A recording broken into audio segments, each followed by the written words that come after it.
प्रिया क्या हुआ? रीमा ने प्रिया का अचानक चिंतित चेहरा देखकर पूछा। कुछ नहीं रीमा, धीरे से प्रिया ने जवाब दिया। प्रिया व उसकी सहेलियां रीमा की जन्मदिन की पार्टी में होटल में आई थी। वहीं प्रिया ने अपने पापा को एक खूबसूरत महिला के साथ देखा। उन दोनों के आपसी व्यवहार को देखकर ऐसा महसूस हुआ कि वो महिला उसके पापा के बहुत ही करीब है। होटल में हल्की रोशनी होने और उसकी बहुत सारी सहेलियों की भीड़ होने के कारण उसके पापा ने उसे नहीं देखा। पार्टी चल रही थी, पर हमेशा पार्टी में चहकने वाली प्रिया का मन पार्टी में नहीं लग रहा था। उसे अपने पापा पर बहुत गुस्सा आ रहा था और मम्मी पर दया आ रही थी। पहले उसे लगा था कि शायद यह भ्रम है, पर इन दिनों वो पापा के व्यवहार और दिनचर्या में काफ़ी बदलाव देख रही थी। अब वे घर देरी से आते और पहले जैसे खींचते या झुंझलाते भी नहीं थे। कहीं इसका कारण यह महिला तो नहीं? प्रिया को अपने पापा पर बहुत गुस्सा आ रहा था।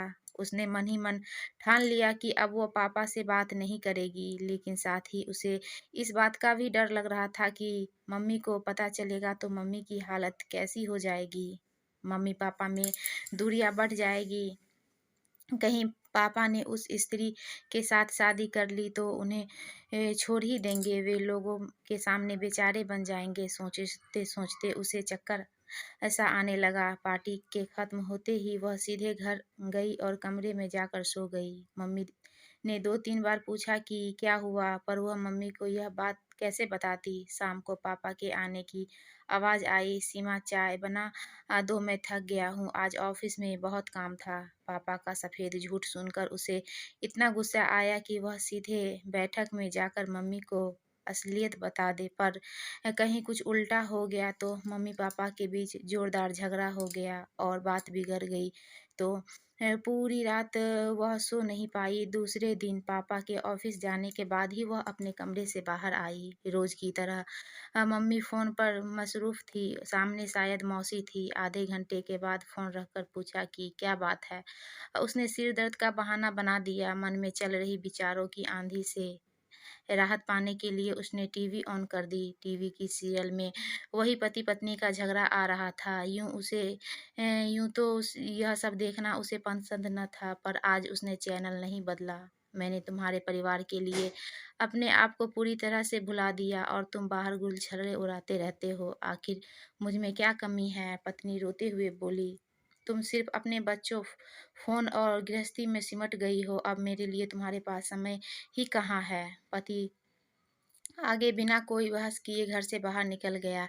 पीछे पत्नी बड़बड़ाती रही। उसकी सोच की दिशा बदल गई। पापा पर स्त्री के प्रति आकर्षण का कारण कहीं हम लोग तो नहीं? पापा तो हमसे बहुत प्यार करते हैं, हमारी छोटी छोटी बातों का कितना ख्याल रखते हैं। समाज में पापा का मान सम्मान है, फिर पापा ऐसा क्यों कर रहे हैं? उसने फिर से सभी बातों पर नए सिरे से सोचना शुरू किया। इतनी बड़ी हो जाने और कॉलेज जाने लगी है, इसके बावजूद वो आज भी मम्मी के साथ सोती है। इस उम्र में भी खुद को छोटी बच्ची समझती है और छोटी-छोटी ज़रूरतों के लिए भी, चाहे नहाने के कपड़ों हो या नूडल्स की ही क्यों न खाना हो, मम्मी पर ही निर्भर रहती है। उसकी देखा-देखी छोटा भाई भी मम्मी पर ही पूरी तरह निर्भर रहता है। वह भूल गई कि मम्मी-पापा पति-पत्नी भी हैं, उन दोनों को भी साथ में समय बिताना चाहिए। उसे याद नहीं है कि कब मम्मी-पापा अंतिम बार अकेले फ़िल्म या होटल गए हों। यहाँ तक कि दोनों की शादी की सालगिरह पर भी वे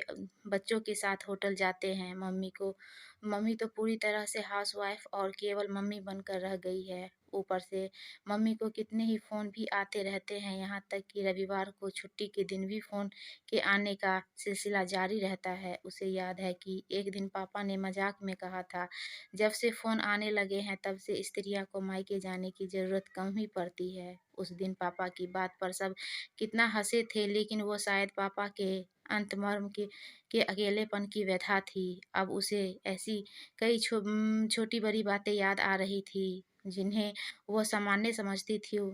अब उसके पापा का इस तरह बदल जाना समझ में आ रहा था। भले ही उसके पापा रास्ता भटक गए हो, पर अब वो समझदार बेटी की तरह पापा को एहसास कराएगी कि घर ही उसकी मंजिल है। प्रिया ने दृढ़ता के साथ सोचा। तब कहीं जाकर उसका मन शांत हुआ। मम्मी, आज ब्यूटी पार्लर चलते हैं। उसने मम्मी के गले में बाहें डालते हुए कहा, पर तेरी सहेली की पार्टी तो कल ही हो गई। मम्मी ने उसे लाड़ से समझाते हुए कहा, अरे मेरे लिए नहीं, आपके लिए चलते हैं। आप कितने महीनों से ब्यूटी पार्लर नहीं गई हैं, आपकी आईब्रो तो पापा के मूंछों जैसी चौड़ी हो गई है। उसने आईब्रो पर हाथ रखकर नाटकीयता से कहा और मम्मी जोर से हंसते हुए बोली, अरे हाँ, आज नाश्ते में क्या खाओगी? मम्मी रसोई में जाते हुए बोली, मम्मी मैं बड़ी हो गई हूँ, आज नाश्ता मैं बनाऊंगी, आप मुझे बस सिखा दीजिए। गैस चालू करते हुए प्रिया बोली। यह सुनकर उसकी माँ आश्चर्य से देखती रह गई कि उसने आज तक खुद जिसने आज तक खुद रसोई में जाकर पानी तक नहीं पिया और आज खाना बनाने की बात कर रही है। तू पढ़ाई कर, मैं खाना बनाती हूँ। नहीं मम्मी, आज ये सब अकेले करते करते कितना थक जाती हो। उसने मम्मी की तरफ प्यार भरी नज़रों से देखते हुए कहा, छोटे छोटे काम अब तो खुद करने लगी ताकि मम्मी को समय व आराम मिल सके। कितनी बार उसने मम्मी को रात को सोते समय कहते सुना था कि आज तो पूरे दिन का काम करते करते कमर टूट गई। रात को पापा आए, पापा आज आप मेरे हाथ की गर्मा गर्म चाय पी लीजिए, पर हाँ कोई कमी मत निकालना। उसने नाटकीयता से कहा, अरे मेरी बेटी बड़ी हो गई। पापा के ने चाय हाथ में लेते हुए कहा। उसे लगा जैसे पापा मुंह से बड़ा शब्द कहते कहते ग्लानि महसूस कर रहे हैं। रात को सोते समय उसने मम्मी से कहा, मम्मी आज मुझे कॉलेज का प्रोजेक्ट करना है, काफ़ी देर हो जाएगी, मैं छोटू के रूम में पढ़ती हूँ। उसने सारी किताबें भाई के रूम में ले जाते हुए कहा। रात को वह वहीं सो गई। रविवार था, सब बैठे थे। अचानक फ़ोन की घंटी बजी। प्रिया ने लपक कर फ़ोन उठाया। अरे मौसी कैसी हैं? मम्मी अभी रसोई में व्यस्त है, कोई ख़ास काम था तो क्या? काम था क्या? उसने बहाना बनाते हुए फ़ोन रख दिया। मम्मी ने उसे गुस्से से घूरा, पर पापा हल्के से मुस्कुरा दिए। एक दिन मम्मी का जन्मदिन था।